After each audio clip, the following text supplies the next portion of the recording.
Good morning. Appreciate everybody being here. Been gone for 3 weeks. Seems like forever. So I appreciate Glenn and those who took over the class while I was gone. If I can find my glasses. So we're back. We're still at James chapter 3.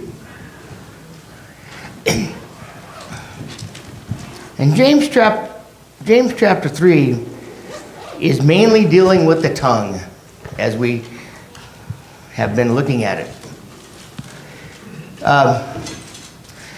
We're going to actually start in verse 5. When we look at the tongue, down further in the text here, we're going to read that it says, no man can tame the tongue. And I want us to be thinking about that while we're going through this section. What do you think that means, that no man can tame the tongue? Got any ideas? Cindy sticks her tongue at me, so hers is definitely not in control. What does that mean? Does it have anything to do with the wife? In this text, no. Be careful. Yeah. So, funeral arrangements for Gary will be next Saturday. Okay, so what does it mean, no man can tame the tongue? Yes, sir. I forgot your first name. It's Aaron. Darren. My name's Aaron. All right. Just something that comes to mind as far as when we say something. It's like water going down a stream. Mm-hmm. Here's an illustration. If you take a cup of water out of the stream and you pour it back in the stream, you run as fast as you can, but only go 25 yards, okay? And you go to scoop up that water again, you don't get the same molecules, the same, what am I trying to say? The same exact water you don't, Same yeah. cup of water, okay? You don't get But those words back. here's the illustration that I want to say is that when you say something, you don't reel it back in. Right. It's out. Okay, It's you can't done. take it back. Exactly. Good morning, Abby. When it's talking here, when James starts out in this chapter talking about what? Be careful in your teachings, in what you teach. So this whole section is dealing with your words and how you use them, and how you lead people with your tongue. The tongue is a tool for what? Gossip. The heart. Oh, yeah. So the more corrupt or the more weak you are in your mind, the weaker your tongue is going to be. Make sense? Has anybody other than me said things without thinking? And like your illustration, you can't get those back. When it's out, it's out. Or not only when you say things wrong, but maybe you're trying to say the right thing, but it comes out wrong. And we do that all the time. And this is what he's warning us about. If we look at verse 5, I kind of did that summary leading into this. Verse 2 first, he says, we all stumble in many ways. And if anyone does not stumble in what he says, he is a perfect man and able to bridle his whole body. And we all know there was only one perfect man on this earth, and it wasn't none of us. So it says in verse 5, so also a tongue is a small member. Remember, he was referring to the udder and not the udder, the what? Yeah, ship's rudder, ship's rudder, and I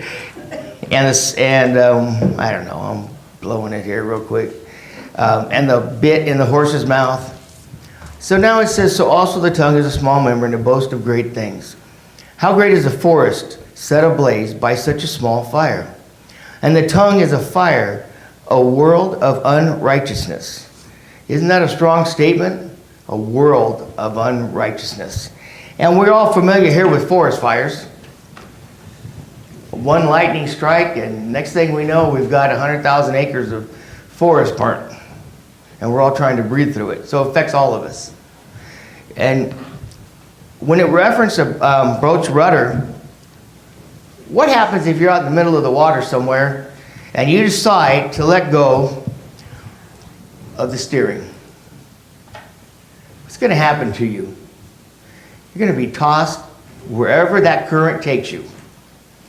And sometimes the rudder will swing one way and you may just be going in circles. Well, that same thing happens with our tongue. I remember one time we went out horseback riding to one of these Renanags places, and you had to fight the horses for the first 2 miles to get them to keep from turning back to the stable. One of the persons I was with had a hard time, and we kept having to go back and get her horse and turn it around because she wasn't firm enough, and he just kept wanting to go back. That's our tongue. If we're not constantly holding on, if we're not constantly thinking about the words that we're going to say, who knows where it's going to go? And this is a hard thing. That's why James is putting such an emphasis on our tongue. Because the damage we do sometimes can be irreversible. Because our emotions get in the way and the tongue expresses it. You know, I mentioned a few weeks ago, I need some kind of a filter or a flag that flashes in front of my head, says, hold on, buddy, don't talk yet. And I'm bad at it, I'll admit. I struggle with this. I have the Peter syndrome. It gets in my head and comes out. So, it says a tongue, continuing on verse 6, after it says a world of unrighteousness. The tongue is set among our members, staining the whole body, setting on fire the entire course of life, and set on fire by hell. Set on fire by hell. Is there any stronger statements in the scriptures than this? Think about it. Our tongue can make you or break you. So how do we combat that? What is it we have to do so that doesn't happen to us? That's a question. Bridle it. We have to bridle it. How do we bridle it? And I can't put a clamp on it and hold it. Starts at the heart. Okay. Starts at the heart. We know we're going to still stumble, but we've got to control that. And it's going to start from our inner person.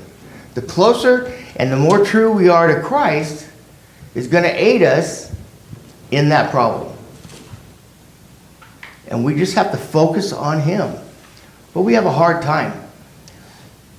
Because you think about this sometimes, take account of this.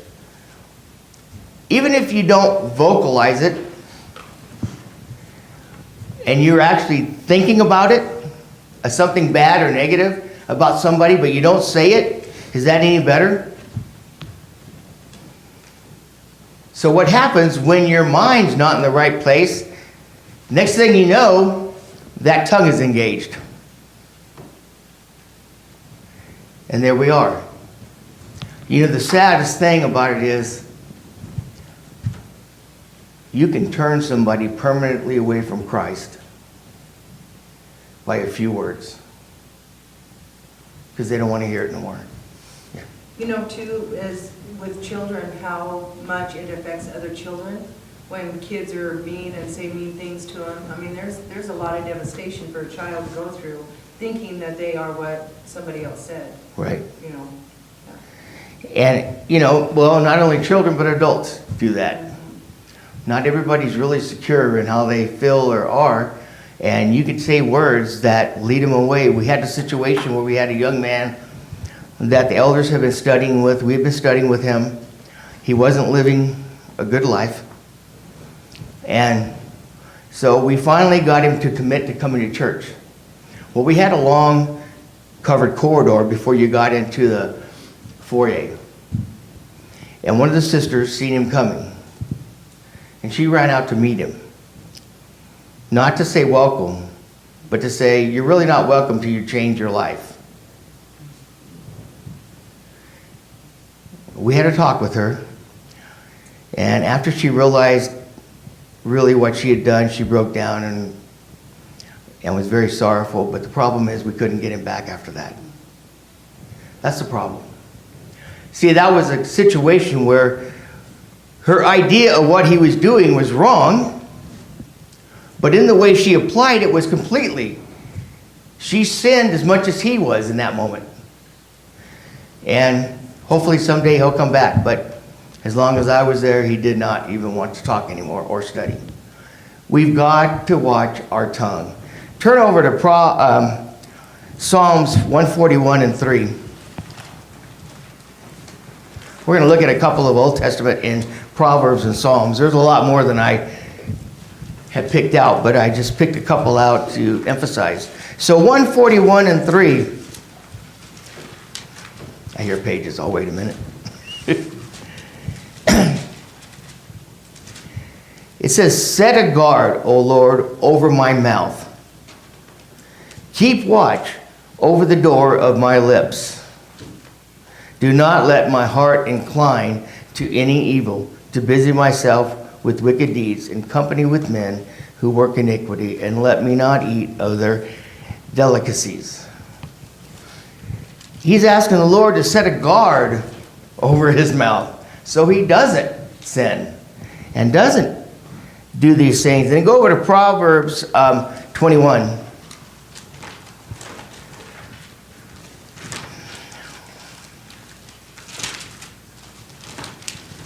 Proverbs 21, we'll look at verse 23.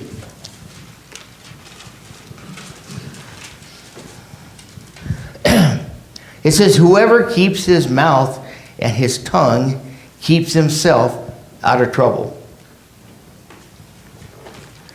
Anyone's mouth ever got you in trouble? Has your mouth ever got you in trouble? And you know, I was thinking about this. I remember as a young kid, if I would say something wrong several times, I would get my mouth washed out with soap. Anyone ever had that happen? What puzzled me, how well soap can clean your body and how bad it tastes in your mouth.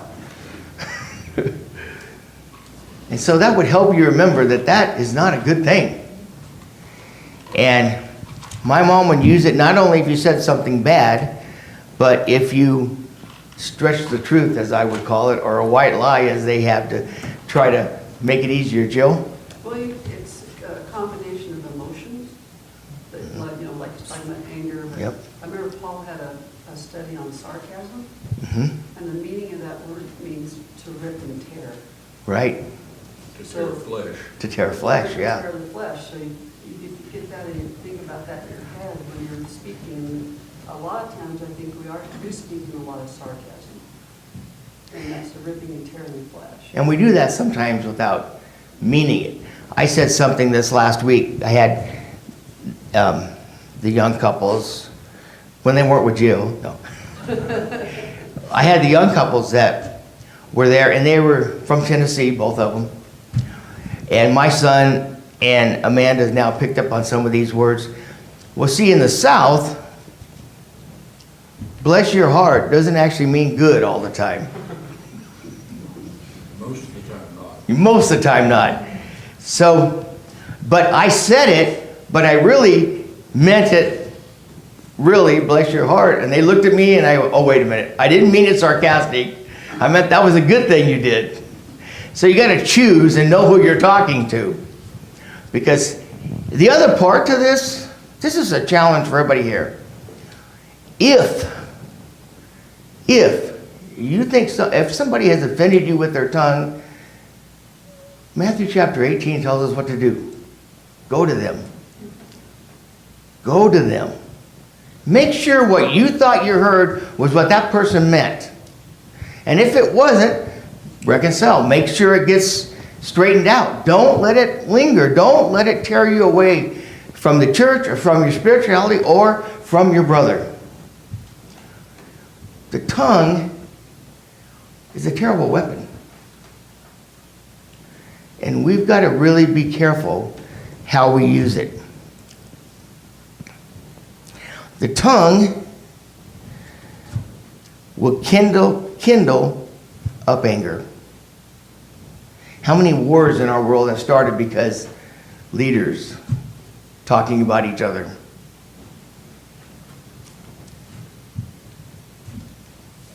It's a terrible thing to misuse if we're not doing the right thing. So we go on, it says, verse 7, for every kind of beast, bird, reptile, sea creature can be tamed, it has been tamed by mankind. But no human being can tame the tongue. It is a restless evil, full of deadly poison. And this is the part that always catches me strong. With it, we bless our Lord and Father, and with it, we curse people who are made in the likeness of God. Have you ever heard so much strong negatively talked about anything? This is really strong, talking about how we use our tongue. And I've tried, I have a couple little notes on some of my pads like this that I use that says, all men are made in God's image.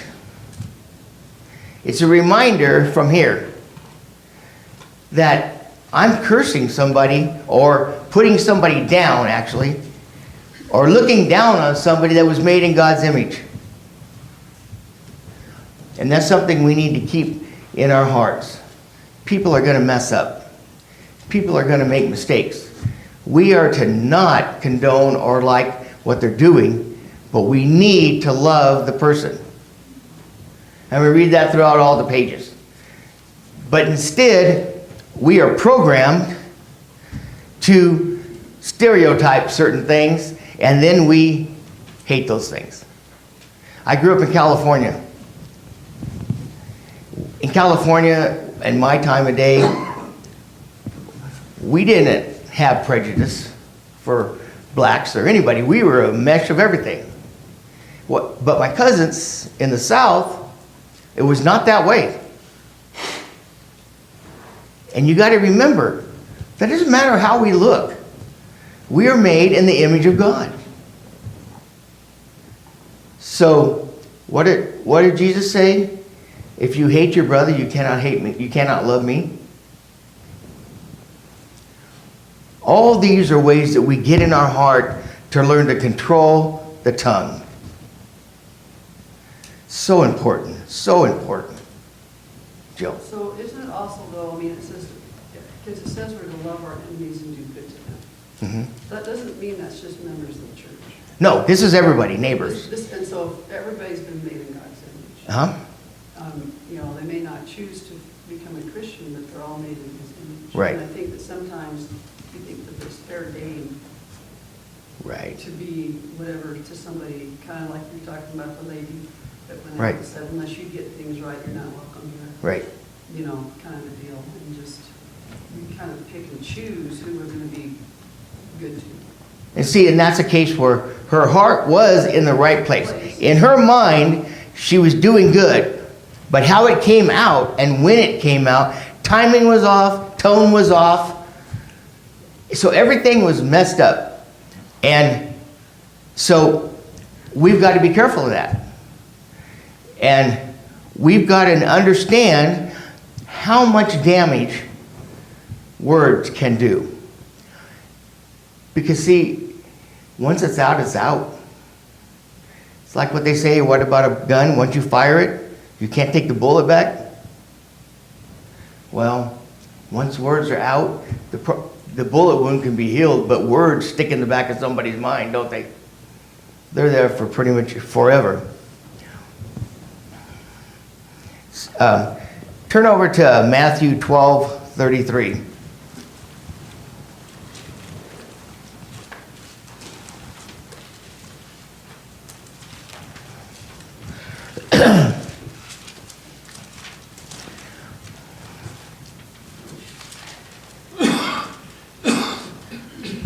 Someone want to read 33 and 34? Either make the tree good and its fruit good, or make the tree bad and its fruit bad, for the tree is known by its fruit. You brood of vipers, how can you, being evil, speak what is good? For the mouth speaks out of that which fills the heart. Okay, so he says, I've got an apricot tree that was there. Every year it produces fruit. The fruit's terrible. It's as bitter as all get out. And I would have cut it down by now, but it turns bright yellow leaves in the fall, and my wife loves it. So I have to clean up fruit every year. Not even the raccoons will eat it. That's kind of how we are. If we're evil, if we're bad, if we're no good, we're going to bear bad fruit. We are not going to be the type of person Christ wants us to be. And here, he calls you a brood of vipers. And he says, how do you speak good? How can you speak good when you are evil? Where's he taking that back to? The heart, the mind. An evil person is not going to produce good fruits. And it starts back, he says, with the mouth. We are running. Yeah, Paul? It's interesting how he starts that. Either make the tree good or make it bad. He's saying it's you that makes it good or bad. Exactly. The whole thing is put on the person there. You determine. You make it good or you'll make it bad. You know, Pretty strong. all the responsibilities on these men. And us. Yeah. It's on us.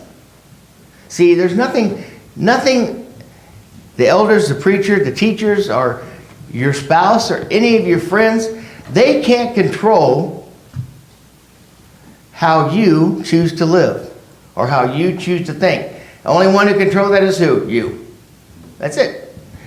And then he goes down further on. It says in the bottom part is, for out of the abundance of the heart, the mouth speaks. What's he saying? It starts here.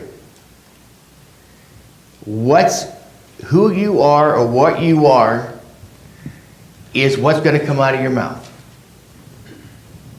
You know, we've all had bad days. How are you to be around when you're having a rough day? Are you pleasant? I asked Connie. I'm not. When things keep going wrong, I'm not a good person to be around. And I told her one time, I'm not responsible for what comes out of my mouth when I'm having a bad day, as far as being short with her and stuff like that. And she looked at me and says, yes, you are. Man, I hate when she does that. I hate when she's right. But we need to think about that. I am in control of who I am. I make that choice. I make that choice. And I'm terrible at, I know all the answers. I know I need to put God first in everything. I know that. And I know when problems go rough, I need to give it to God. I know that too. And I know that by me getting angry or stressing or tense or any of that is not going to help my problem. Has anyone had it help your problem? I know that. We all know that, don't we? So why can't we learn to control ourselves? Why can't we learn to control our tongue? Glenn. Verses 36 and 37 make it all the more important. This isn't Matthew 12. Right. You want to read that? Oh, sure. But I say unto you that every idle word that men shall speak, they shall give account thereof in the day of judgment. For by thy words thou shalt be justified, and by thy words thou shalt be condemned. Did you understand what that just said? it can lead us to heaven or hell.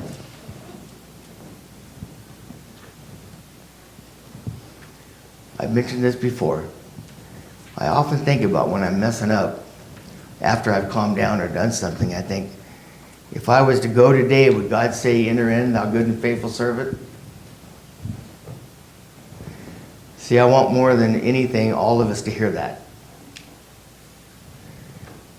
But we have to learn to control ourselves. We have to learn to not let our emotions control our lives. To not let what our heart is saying, first of all, come out of our mouth. Once we realize we have that in our thoughts, we need to change it in the way we are before it gets to that point. And that's exactly what James is telling us here. With it we curse man, and with it we bless our Father. Do you think he's hearing those blessings when we're acting that way? And then he goes on to use, does a spring pour forth from the same opening both fresh and salt water? Obviously not. It says, can a fig tree, my brother, bear olives, or a grapevine produce figs? Neither can salt pond yield fresh water. What does that mean? What's the illustration mean there? Oops, sorry. What's produced is determined by the source. There you go. You don't plant an apple tree and expect to get plums. You don't have a corrupt heart and expect to be Christ-like. I can't remember the verse, but it's all about the mind. You know, whatsoever a man thinketh is in his heart. Mm-hmm. That's what's going to come out. So if you think good stuff, that's going to help. It's definitely going to control it a lot better, huh? Yeah. Like James at least gave us an out when he started this section. He said we're all going to stumble. We are. We're all going to mess up. So what do we know about that? We can sit here and look at every one of us in here, and we understand that none of us are perfect. We do. We understand that. So how should our heart be toward one another? Do we have a heart that says, I'm just waiting for somebody to mess up, and I'm jumping all over it? Or do we have a heart that says, if someone did something, I'm sure they don't mean it, so I'm going to go to them and make sure. I'm going to reconcile with my brother. The tongue is something that once it's out, if, you know, in Ephesians, I think 4:26 says, be angry, but don't let the sun set on your anger. The same thing. When you're offended, don't let it go. The tongue is a terrible thing, as we just had, and it can take us down. It can lead us to hell. It can lead us to hell. There's something that I don't know if anybody else experienced this, but when I was younger, there was a time where I would kind of control what I'd say around mom and dad. But then when I was around with my friends in high school and things like that, I kind of let my mouth fly. And the thought in my mind was always, it was like, well, one day I'm trying to put the bridle on the horse, and the next day I'm trying to manhandle it. You ever tried to manhandle a horse? Eventually, Yeah, kind of tough. 200 pounds versus 1,200, yeah. And then every once in a while, I'd be around mom and dad, and it just flat. And I'd be like, oh no, you know. And I get a talking to, and I get in some trouble over it. But there's a difference between trying to manhandle our mouths, metaphorically, and just bridling it. A horse is way stronger than any man. Oh, yeah. But it's crazy how you can take 1,500 pounds of just straight muscle and power, and you put a little piece of metal in his mouth, and boy, you can control it. And the other thing is, like you said, you were leading two different lives. Mm-hmm. You were joining in the group at school, and you were being conservative at home because there was consequences. What you didn't realize is, even at school, there's going to be consequences. Right. My granddaughter, when we were in Kentucky, she's 15, and she's a really good kid, but her and her brother was kind of been at each other all day. So you know how kids are. And so at one point, Danica's standing here and Amanda's right here, and Amanda tells her, stop right now.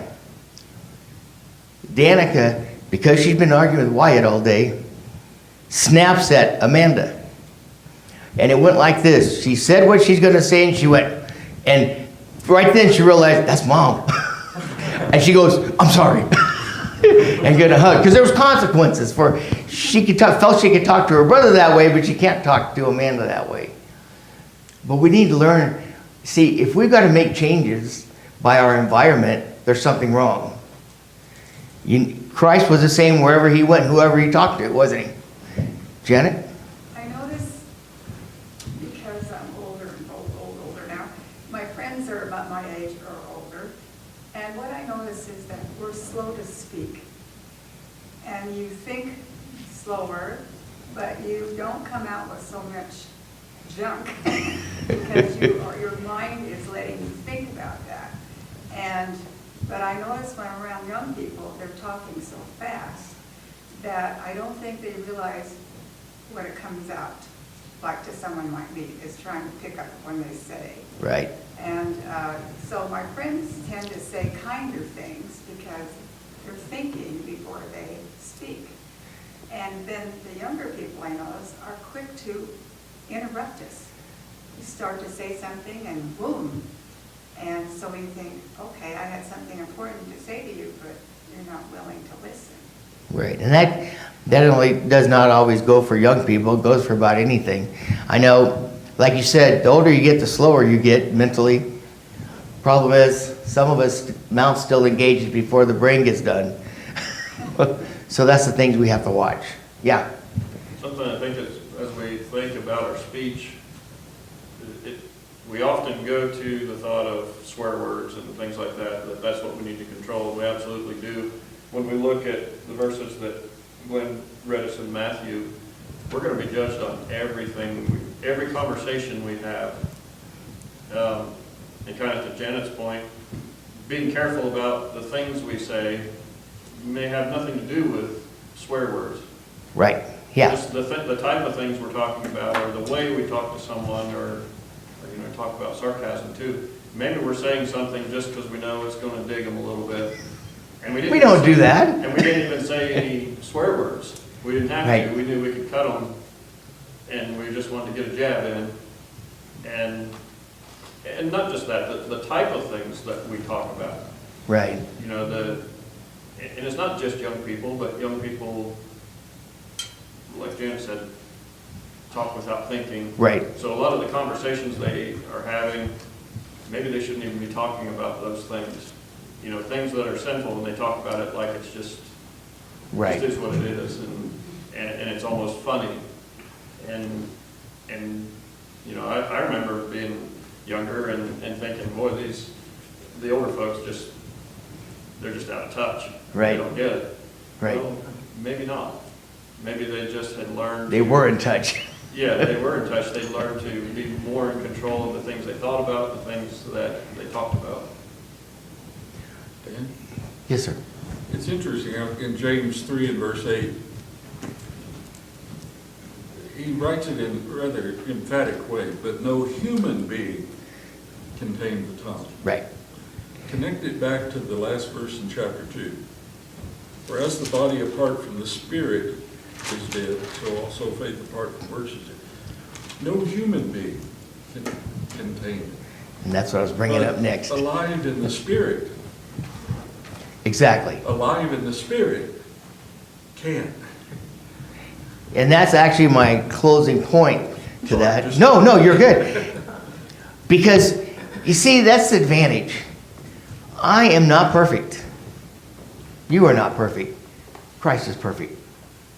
So in Him, we become much better of a person. Turn over to Proverbs 18:21, if you will. We'll use that to kind of discuss that and close out.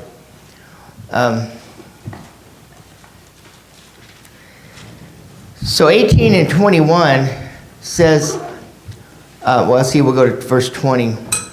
From the fruit of a man's mouth, his stomach is satisfied. He satisfies by the yield of his lips. Death and life are the power of are in the power of the tongue, and those who love it will eat its fruits. He who finds a wife finds a good thing, and it goes on. But the point of the text here is, again, what goes in is either good or bad. So what are we putting in our minds? What kind of things are a priority? I'm going to ask you a question, and don't want a response. I want you to think about it. The majority of the week, what's going in your mind? Is it the gospel? Is it the world? A lot of times it seems to be everything but Christ. Oh, sure, we have in the back of our mind, but are we studying? And we've talked about this before, Jeff and Paul and some of you, Andrew and Cole. You understand that, and you understand that when you are studying for a lesson, that's a priority all week. Why is it we can't make that a priority even if we're not studying for something? Because if we do that, what's going to happen? Our heart or our mind, however you want to look at it, is going to change. Because all week long, well, the last 2 weeks, my mind's been on this lesson and my sermon today. Every idle moment, I'm thinking about this. That's awesome. And I was thinking this morning, I woke up at like 3:30, and the only thing I could think of is get downstairs and start reviewing your lessons. But if I didn't have a lesson this morning, where would my mind have been? I'm going to go down and put on YouTube and watch a cop show. Watch someone say something stupid while they're being arrested. Why can't we program ourselves? Because once we learn to do that, what happens to our tongue?